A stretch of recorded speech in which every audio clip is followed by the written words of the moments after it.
दोस्तों नमस्कार, आप सभी का स्वागत है हमारे यूट्यूब चैनल में। आज हम बात करेंगे एचसीएस के बारे में, हरियाणा सिविल सर्विस। इसका एग्ज़ाम आपका हो चुका है मेंस का। पीटी का एग्ज़ाम पहले ही हो चुका है। मैंने आपको बताया था कि एग्ज़ाम मेंस का हो जाए कंप्लीट, उसके बाद मैं आपके लिए एक वीडियो बना दूंगा। जो बच्चे शुरुआत करना चाहते हैं इसके लिए, उनके लिए भी, और जो पहले से तैयारी कर रहे हैं, जिनका किसी कारणवश पीटी इस बार नहीं हुआ, उनके लिए भी है ये वीडियो। तो इसमें हम सारी चीज़ों की बात करेंगे, जैसे कि इससे रिलेटेड जो एनसीईआरटी है, बुक्स है, एग्ज़ाम पैटर्न है, सिलेबस है, ठीक है, सारी चीज़ों की कंप्लीट बात करेंगे। उसके पहले मैं आपको 2-3 चीज़ें क्लियर कर दूं। एचसीएस की जो बच्चे तैयारी शुरुआत करना चाहते हैं, एक चीज़ है कि एक तो एचसीएस की तैयारी में और आईएएस की तैयारी में कोई अंतर नहीं है, ठीक है। आपने पीटी देखा होगा, जिन बच्चों ने पीटी दिया उनको तो पता ही है, जिन्होंने नहीं दिया तो प्रीवियस ईयर पेपर आप देख सकते हो। इसमें कोई ज़्यादा अंतर नहीं रह गया तैयारी में, ठीक है। लेवल इसका बिल्कुल इक्वल है। अंतर सिर्फ है तो थोड़ा सा वो है सिर्फ सिलेबस को लेकर के, कि आईएएस में जो है इसके साथ आईएफएस का भी पेपर होता है। इसमें इन्वायरमेंट से रिलेटेड ज़्यादा क्वेश्चन पूछे जाते हैं। अगर आप देखो तो ज्योग्राफी इन्वायरमेंट के ज़्यादा क्वेश्चन होते हैं। एचसीएस में ऐसा नहीं है। एचसीएस में इन्वायरमेंट के क्वेश्चन बहुत कम रहते हैं, ठीक है। दूसरी चीज़ है कि इसमें हरियाणा के 3-4 क्वेश्चन है, इसमें स्टेट का कोई क्वेश्चन नहीं रहता। तो थोड़ा सा यही अंतर है, बाकी लेवल वही है। सी सेट का भी आपने देख लिया, सी सेट का भी लेवल यही है। बाकी ये है कि आईएएस में जो है पैसेज वगैरह थोड़े से ज़्यादा आते हैं, यहाँ पर मैथ और रीजनिंग पे ज़्यादा फोकस रहता है। तो ये सिर्फ अंतर है। कट ऑफ की अगर हम बात कर लें, कट ऑफ आपको भाई पिछली बार का जैसे कि 60 पे हो गया, किसी का 58 पे भी हो गया, तो आपको इस आधार पे नहीं चलना। हमारा जो टारगेट है, जो अभी शुरुआत कर रहे हैं, उनका टारगेट जो है 70+ का ही रहना चाहिए, ठीक है। बाकी फिफ्थ ऑप्शन की बात हम आगे करेंगे। तो टारगेट हमारा यही रहना चाहिए, तभी आप कट ऑफ क्रॉस कर पाते हैं। अटैम्प्ट की बात करें क्वेश्चनों की, तो अटैम्प्ट का वही है। अटैम्प्ट जीएस में तो इतने ही हो पाते हैं 80 से 85 के बीच में, और 60 से 65 हो पाते हैं आपके सी सेट में। तो डिटेल में बात करेंगे। पहले बात कर लेते हैं जो आपके अभी पेपर हुए हैं एचसीएस मेंस के। ये मैं टेलीग्राम पे डाल दूँगा, आप देख सकते हो, ठीक है। इसमें वही है, सिलेबस के अकॉर्डिंग है, कुछ ऐसा नहीं है। मेंस में जीएस का अगर आप पेपर देखो तो कॉमन से ही क्वेश्चन इसमें पूछे हुए हैं। बशर्ते है कि जिसकी आंसर राइटिंग अच्छी होगी, आंसर राइटिंग वगैरह ढंग से कर रखी है, तो उनका ठीक हो जाएगा। तो ऐसा कोई नहीं है कि क्वेश्चन बाहर से आया है। और एक चीज़ और मैं बता दूं कि इसमें जो बच्चे बार बार पूछते रहते हैं, करंट का जो है मेंस में थोड़ा ठीक ठाक है। करंट के अगर आपने देखा होगा कि पीटी में भी करंट के क्वेश्चन नहीं आते, आईएएस में करंट के क्वेश्चन बहुत ज़्यादा आते हैं। बस यही अंतर यहाँ पर रह जाता है। यहाँ पर पीटी में भी करंट क्वेश्चन नहीं आते, और स्टेट के जो क्वेश्चन हैं, स्टेट के भी 3 क्वेश्चन या 4 क्वेश्चन यही क्वेश्चन रहते हैं आपके, ठीक है। तो जो आपका टारगेट रहना चाहिए, जिस चीज़ पे आपको ज़्यादा मेहनत करनी चाहिए, वो आपकी रहनी चाहिए हिस्ट्री, ट्रेडिशनल पे पॉलिटी, ज्योग्राफी, इकनॉमी, साइंस और साइंस टेक। इन चीज़ों पे आपका ज़्यादा टारगेट रहना चाहिए। ये चीज़ें आपकी बहुत मजबूत होनी चाहिए। आपने इस बार भी देखा, हिस्ट्री के, पॉलिटी के, ज्योग्राफी, इनके क्वेश्चन ही ज़्यादा आते हैं आपके। तो ये पेपर तो आपको मिल जाएंगे। जीएस का पेपर भी आपको मिल जाएगा, इंग्लिश का भी मिल जाएगा, और हिंदी का पेपर भी। ये तीनों पेपर मैं टेलीग्राम पे डाल दूँगा, ठीक है। और हम बात कर लेते हैं, जैसे ही आपकी जो तैयारी है, ठीक है, तैयारी की हम बात करेंगे, और वैकेंसी की भी अभी बात कर लेते हैं। तैयारी थोड़ी अगर आपकी ठीक ठाक हो जाती है, उसके बाद ये वीडियो है जिसमें मैंने पिछले 10 सालों का जो है एग्ज़ाम पैटर्न जो इसका रहा है, जहाँ जहाँ से टॉपिक ज़्यादा क्वेश्चन नहीं पूछता है एचसीएस, तो ये वीडियो आप देख सकते हो। ये वीडियो है आपकी 4 महीने पहले ही मैंने डाली थी, इसमें पीटी से पहले, और ऐसे ही मैंने सी सेट की डाली हुई है। दोनों के दोनों वीडियो आप देख सकते हो बाद में, जब आपकी तैयारी कंप्लीट हो जाए, ठीक है। वैकेंसी की बात करें तो वैकेंसी, जैसा कि मैंने आपको पहले ही बताया है, वैकेंसी जो आपकी आएगी नवंबर-दिसंबर में आएगी, ठीक है। 99% आपकी आएगी, और 100 पोस्ट के आसपास आपकी आएंगी नवंबर-दिसंबर में, ठीक है भाई। तो इस हिसाब के आपके पास 10 दिन तो आपके अगस्त के बचते हैं, ठीक है। सितंबर आपके पास है, अक्टूबर है, अक्टूबर में आरएएस का मेंस है, सॉरी पीटी है। नवंबर आपके पास है, दिसंबर आपके पास है, क्योंकि फॉर्म अगर दिसंबर तक भी कंप्लीट होते हैं तब भी फरवरी से पहले पीटी नहीं होगा, मार्च के आसपास आपका पीटी होगा। तो जनवरी है आपके पास, अगर फरवरी ना भी माने तो 5-6 महीने आपके पास बचे हुए हैं तैयारी के। अब वो समय है जब आप एनसीईआरटी भी अच्छे ढंग से कंप्लीट कर सकते हो, चीज़ों को क्लियर भी कर सकते हो, ठीक है, डिटेल में चीज़ों को समझ सकते हो, ठीक है जी।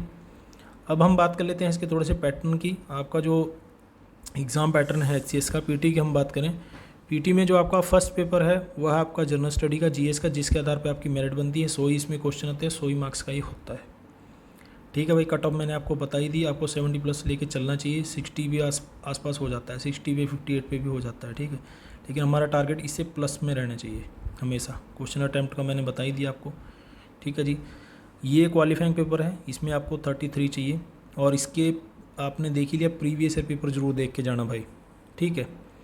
हालांकि इसमें पिछली बार जो है नुकसान हुआ है कुछ बच्चों को, कुछ क्या बहुत सारे बच्चों को होता है, इन चीज़ों से दुख भी होता है, लेकिन आपको इन चीज़ों पे ध्यान ना दे करके अपनी तैयारी पे ध्यान देना भाई। हरियाणा का आपने देख ही लिया, एग्ज़ाम ये करवा के ही हटते हैं, एग्ज़ाम से पीछे नहीं हटते, तो आपका जो फोकस है वो तैयारी पर ही रहना चाहिए। तो सेकंड पेपर आपका जीएस का है, ये आपका क्वालिफाइंग होगा तभी आपका ये पेपर चेक होगा, इसके आधार पर आपकी मेरिट बनेगी, ठीक है। दूसरी चीज़ है इसमें, एक तो मल्टीप्लाई चॉइस क्वेश्चन होंगे आपके, 5 ऑप्शन होंगे आपके, 4 नहीं होंगे 5 होंगे। 5वां ऑप्शन आपका, 5th ऑप्शन ये है। और पेपर आपका हिंदी इंग्लिश दोनों में आएगा, दोनों लैंग्वेज में आएगा। नेगेटिव मार्किंग आपकी 1/4 है, ठीक है। यानी कि अगर आपका 4 क्वेश्चन गलत हो जाते हैं तो एक क्वेश्चन आपका कट जाएगा। 1/4 आपकी नेगेटिव मार्किंग, जैसे यूपीएससी में 1/3 है, वहाँ पर 3 क्वेश्चन पे है। सेकंड पेपर जीएस का सीसैट का मैंने आपको बता ही दिया, क्वालिफाइंग पेपर है, 33 मार्क्स आपको इसमें चाहिए। 5th ऑप्शन में 2 चीज़ें हैं, अच्छे से समझ लेना, जो बच्चे बार बार पूछते हैं। 5th ऑप्शन में एक तो ये है कि अगर आपने कोई क्वेश्चन अटैम्प्ट नहीं किया तो आपको 5वां गोला भरना ही भरना है। अगर आप नहीं भरोगे तो आपके पास वही 1/4 नेगेटिव मार्किंग आपके उसमें भी लागू होगी, ठीक है। यानी कि अगर आप 4 गोले नहीं भरते और क्वेश्चन भी अटैम्प्ट नहीं करते तो आपका ये क्वेश्चन कट जाएगा। दूसरी कंडीशन इसमें ये है कि अगर आपके क्वेश्चन ऐसे हो जाते हैं, 10 से ऊपर हो जाते हैं, अटैम्प्ट भी नहीं किए और आपने 5वां गोला भी नहीं भरा, तो आपका पेपर कैंसिल हो जाएगा। 10% इसमें लिखा हुआ है। अच्छा, दूसरी जो कन्फ्यूजन है, कुछ बच्चे पूछते हैं कि हम कितने क्वेश्चन इसमें अटैम्प्ट करें 5वें गोले के बजाय। ऐसा कुछ नहीं है, आप कितने भी क्वेश्चन सीसैट में आप 30 क्वेश्चन भी छोड़ के आ सकते हो, लेकिन आपको 5वां गोला 30 में भरा हुआ होना चाहिए। क्वेश्चन आप कितने ही छोड़ो, लेकिन जो क्वेश्चन आपने छोड़ा है वो आपका 5th ऑप्शन भरा हुआ होना चाहिए। ऐसा नहीं है कि आप ये क्वेश्चन भी आपने छोड़ दिया और 5th ऑप्शन भी आपने नहीं भरा, तब आपका पेपर कैंसिल इसमें हो जाता है, ठीक है। ये चीज़ क्लियर होगी। अब बात कर लेते हैं तैयारी की, सॉरी मेंस की। मेंस में जो इसका पैटर्न है जो अभी हुआ है, मेंस में आपका 600 नंबर का मेंस आपका होता है, ठीक है। यहाँ पर हिंदी इंग्लिश क्वालिफाइंग नहीं है, यहाँ पर हिंदी इंग्लिश के नंबर जुड़ते हैं। हिंदी का पेपर आपका 100 नंबर का है, ठीक है। इंग्लिश का पेपर भी आपका 100 नंबर का है। जीएस का पेपर आपका 200 नंबर का है। जीएस की तैयारी आपको अच्छे से करनी है, पीटी में भी आएगा और मेंस में भी आएगा, ये तो आपको पता ही है। इसकी तैयारी आपको अच्छे से होनी चाहिए। ऑप्शनल आपका 200 नंबर का है, अभी तक यही पैटर्न है, अभी ऑप्शनल हटाने की कोई बात नहीं है। अगर जैसे ही कोई इन्फॉर्मेशन आएगी तो मैं आपको बता दूंगा। आपका जो टारगेट है इन तीनों को क्लियर होने चाहिए, सबसे ज़्यादा आपका जीएस पे फोकस रहना चाहिए, ठीक है। ये तो मेंस की बात होगी आपकी। और अगर किसी बच्चे के पास पहले से ही तैयारी कर रहा है, उसने जीएस वगैरह थोड़ा ढंग से पढ़ रखा है, ये चीज़ों की भी तैयारी है उसकी, मेंस की भी, तो ऑप्शनल आप पढ़ सकते हो। ऑप्शनल वही हो, आपको कोई भी ले सकते हो। छोटा ऑप्शनल लोगे, सोशोलॉजी वगैरह, एंथ्रोपोलॉजी वगैरह ज़्यादा सही रहोगे। हालांकि मेरा हिस्ट्री ऑप्शनल था, जिस पे आपकी पकड़ हो वो ले सकते हो आप, ठीक है। अब बात कर लेते हैं तैयारी की। देखिए, जो बच्चे शुरुआत कर रहे हैं, जिनको वही बात है कि ABCD भी नहीं पता अभी, तैयारी का पैटर्न मैंने आपको बता ही दिया है। वैकेंसी आपकी नवंबर दिसंबर में आएगी, आपको शुरुआत करनी है आपको NCERT से। और जो बच्चे पहले से ही तैयारी कर रहे हैं, ठीक है, जिन्होंने PT वगैरह दिया था इस बार, आपको भी NCERT से ही शुरुआत करनी है। NCERT आपको ढंग से पढ़नी है। डायरेक्ट क्वेश्चन पूछे जा रहे हैं PT में NCERT से, यूं के यूं उठा करके। आप देख सकते हो, प्रीवियस ईयर पेपर देख सकते हो। पेपर मैंने वैसे भी डाले हुए हैं पहले वाले, ये वाला भी डाल दूंगा, मेंस के भी पेपर डाल दूंगा। टेलीग्राम आप जरूर ज्वाइन कर लेना। Quality guidance bye Ranbir Singh हमारे यूट्यूब चैनल का नाम है, यही हमारे टेलीग्राम चैनल का नाम है, ठीक है।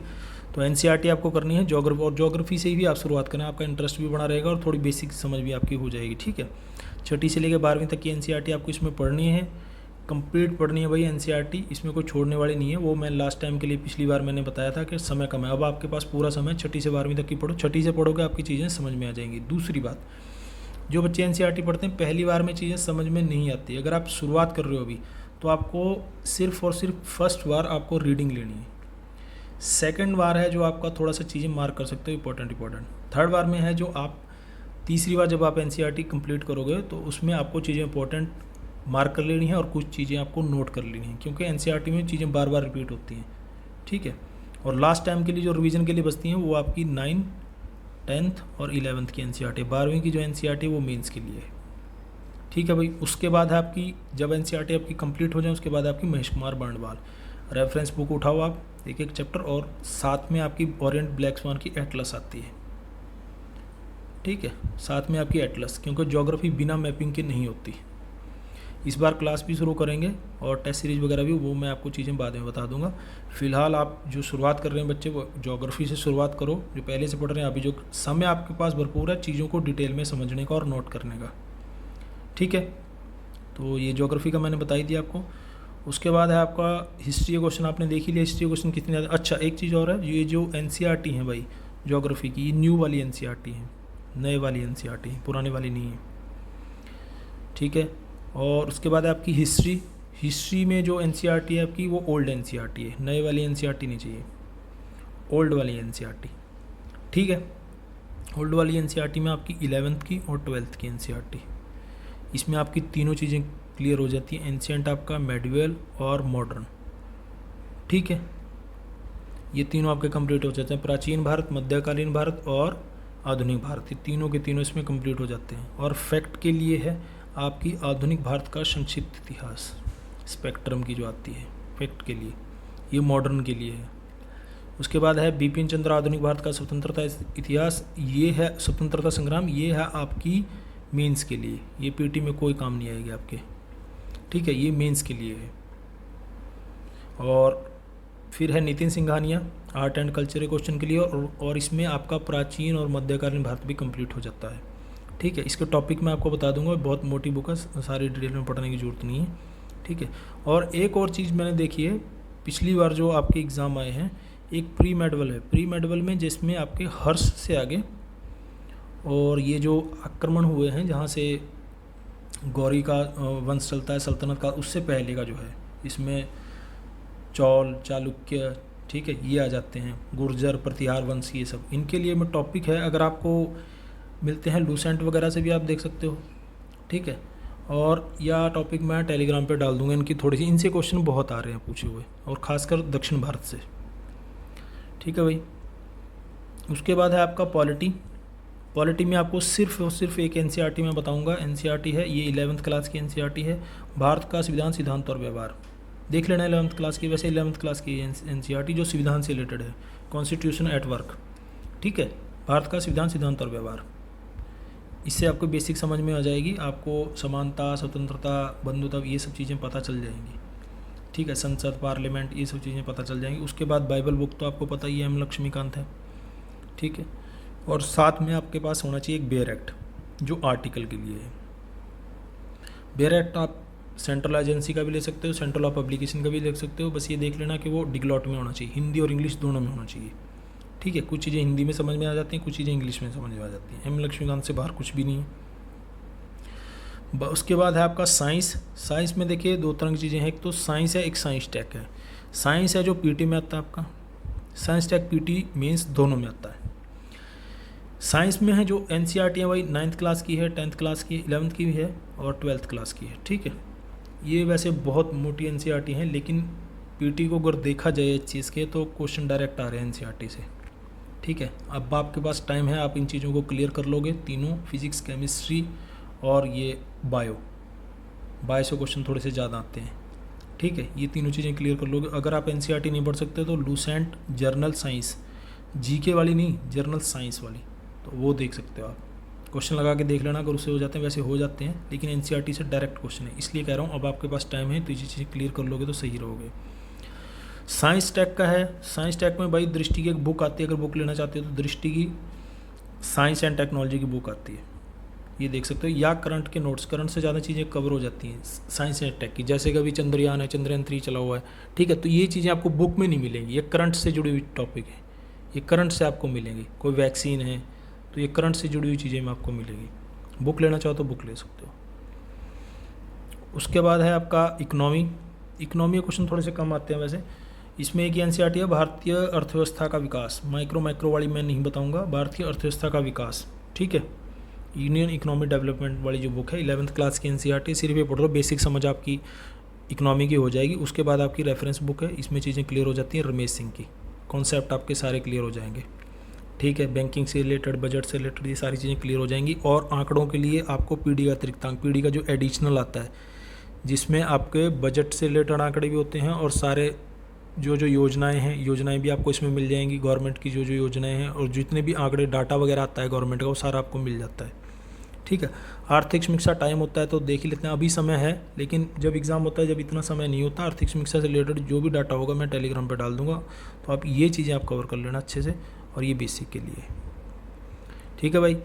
उसके बाद है आपका, ये मैंने पिछली बार भी बताए थे, क्वेश्चन बैंक। ये सब के मिल जाएंगे आपको, हिस्ट्री, ज्योग्राफी, पॉलिटी, ये घटना चक्कर के आते हैं क्वेश्चन बैंक। जितने ज़्यादा आप क्वेश्चन लगाओगे पीटी के लिए उतने ज़्यादा सही रहोगे। पिछली बार भी मैंने ये चीज़ें बताई थी आपको, ठीक है। इन्वायरमेंट का वैसे लिख दिया मैंने, इन्वायरमेंट के ज़्यादा मत लगाना, क्योंकि इससे क्वेश्चन बहुत कम आ रहे हैं। इन्वायरमेंट के अच्छे में नहीं है, यूपीएससी में आते हैं क्वेश्चन, ठीक है। तो बाकी सब वही है, आईएएस वाले, पीसीएस वाले, जितने भी क्वेश्चन आपको उसमें मिले तो क्वेश्चन आप लगा लोगे तो सही रहोगे। उसके बाद है आपका करंट की बात करें तो भाई वैसे मैंने दृष्टि पिछली बार भी डाल दी थी, लेकिन करंट पूछता ही नहीं है, और पूछता है तो ऐसा पूछता है वो क्वेश्चन कहीं मिलते ही नहीं है, ठीक है। 2-4 क्वेश्चन ही आते हैं, वो पता नहीं कहाँ से उठा करके आ जाता है, लेकिन करंट मेंस में भी आपका काम आता है। तो इसलिए कहूँगा अगर आप कोई पेपर वगैरह पढ़ते हो तो द हिंदू इंग्लिश मीडियम वाले पढ़ सकते हैं, द ट्रिब्यून वाला, हिंदी वाले तो दैनिक जागरण ही पढ़ेंगे, तो इनसे आपको टॉपिक मिल जाएंगे मेंस के लिए। घटना चक्र की मासिक आती है, मासिक मैगजीन है, ये लेना चाहो तो ये भी ले सकते हो, कोई और मैगजीन लेना चाहो तो वो भी ले सकते हो आप। उसके बाद है हरियाणा क्वेश्चन भाई 3-4 ही आ रहे हैं, लेकिन फिर भी छोड़ा नहीं जा सकता, पता नहीं किस बार ज़्यादा क्वेश्चन आ जाए। तो अरिहंत पब्लिकेशन की बुक है जो मुझे अच्छी लगी है, वो आप देख सकते हो, या न्यूज़पेपर आते हैं जो 15 मास पाक्षिक जो आते हैं वो देख सकते हो। वैसे बुक से काम आपका चल जाएगा। और करंट तो मैं टेलीग्राम पे डालता हूँ एग्ज़ाम से पहले, तो करंट की आप टेंशन मत लेना किसी भी तरह की। और सी सेट में भाई एक तो RS अग्रवाल के टॉपिक जो मैंने आपको ऊपर वीडियो बताए थे जो आपको देखने हैं, तो वो आप देख सकते हो टॉपिक लास्ट के लिए। अभी आपके पास जो टाइम है, अभी आप एक टॉपिक लगाओ तो पूरे RS अग्रवाल आप अच्छे से कर सकते हो मैथ के लिए, ठीक है। और रीजनिंग के लिए प्रीवियस ईयर पेपर आपको मिल जाएंगे टेलीग्राम पे, और ये जो इस बार वाला है ये भी आपको मिल जाएगा। प्रीवियस ईयर पेपर आपने देख ही लिया है, 32 से 37 को, जो मैंने उसी दिन वीडियो बना दिया था वो, तो क्वेश्चन रिपीट होते हैं हर बार, ठीक है। तो प्रीवियस ईयर पेपर से लगाओगे, मैथ, रीजनिंग और इंग्लिश थोड़े से अच्छे कर लेना, वो मेंस में भी होगी आपकी। पैराग्राफ, पैसेज वगैरह, जो इंग्लिश के पैसेज वगैरह हैं वो आपको मेंस में भी काम आएंगे। उसके लिए बुक मैं आपको आगे बता दूंगा, इनसे आपका काम हो जाएगा, ठीक है। डिसीजन मेकिंग, प्रॉब्लम सॉल्विंग, वो भी प्रैक्टिस से ही आएंगे, ठीक है। वो भी प्रीवियस ईयर पेपर से प्रैक्टिस से कर लोगे तो ठीक रहेगा। बाकी बुक वगैरह मैं कोई नहीं कहूँगा, सिर्फ RS अग्रवाल कहूँगा सी सेट के लिए। उसके बाद है हिंदी आपका। हिंदी में देखिए मेंस में आपको, अगर आपके पास हिंदी व्याकरण की है, हरियाणा बोर्ड की बुक है, तो उससे भी आपका काम चल सकता है। या फिर आप राघव प्रकाश की बुक ले लो, जो राजस्थान वाले बच्चे लेते हैं। राघव प्रकाश में कंप्लीट आपको मिल जाएगा, हिंदी का एसेज वगैरह भी मिल जाएंगे, ठीक है। ग्रामर भी पूरी की पूरी मिल जाएगी। या हरदेव बहारी की, कोई एक ले लेना, दोनों नहीं, सिर्फ एक बुक। निबंध के लिए निबंध मंजूषा ले सकते हो, ठीक है, उससे आपका काम चल जाएगा। उसके बाद आपका इंग्लिश के लिए बता दूं तो भाई वही ग्रामर की बुक ले सकते हो, 10th क्लास की, 12th क्लास की, हरियाणा बोर्ड की, या फिर एक बुक लेना इनमें से, या फिर रेन मार्टिन या फिर बी.के. रोस्तोग की ज़्यादा ठीक बुक है, वो ले लोगे। आपका आप खुद भी देख सकते हो प्रीवियस ईयर जो इस बार एग्ज़ाम हुआ है, तो वहीं से आपका कंप्लीट हो जाता है। ऐसे वगैरह पे आपको खुद प्रैक्टिस करनी पड़ेगी। करंट से जुड़े हुए जो टॉपिक हैं वो आंसर राइटिंग है उसके बाद की। हालांकि मैंने कंप्लीट ये आपको वीडियो इसलिए बना दी, पीटी और मेंस दोनों के लिए बना दिए, ठीक है। तो यहाँ पर आपकी वीडियो कंप्लीट होगी भाई। इसके बाद भी आपका किसी तरह का कोई डाउट रहता है तैयारी से रिलेटेड तो आप मुझे कमेंट बॉक्स में ज़रूर लिखना, मैं उसकी आपको रिप्लाई करूँगा। बाकी क्लास वगैरह जो हैं वो सारी आपको जानकारी बाद में आपको मिलती रहेगी। TO की जो वीडियो हो वो आपको 1-2 दिन में मिल जाएगी, ठीक है। प्रीवियस ईयर पेपर टेलीग्राम पे आपको मिल जाएंगे, जो नए हैं वो भी मैं डाल दूंगा। जब आपकी तैयारी थोड़ी सी ठीक ठाक हो जाए तो ये जहाँ से टॉपिक आपको आते हैं ये आप देख सकते हो, दोनों वीडियो आप जाके देख सकते हो, ठीक है। सी सेट वाली भी है 4 महीने पहले वीडियो, टेलीग्राम पे जाके आप देख सकते हो ये वीडियो। और कोई क्वेश्चन आपका हो कमेंट बॉक्स में जरूर लिखना। देखने और सुनने के लिए धन्यवाद। जय हिंद, जय भारत, वंदे मातरम।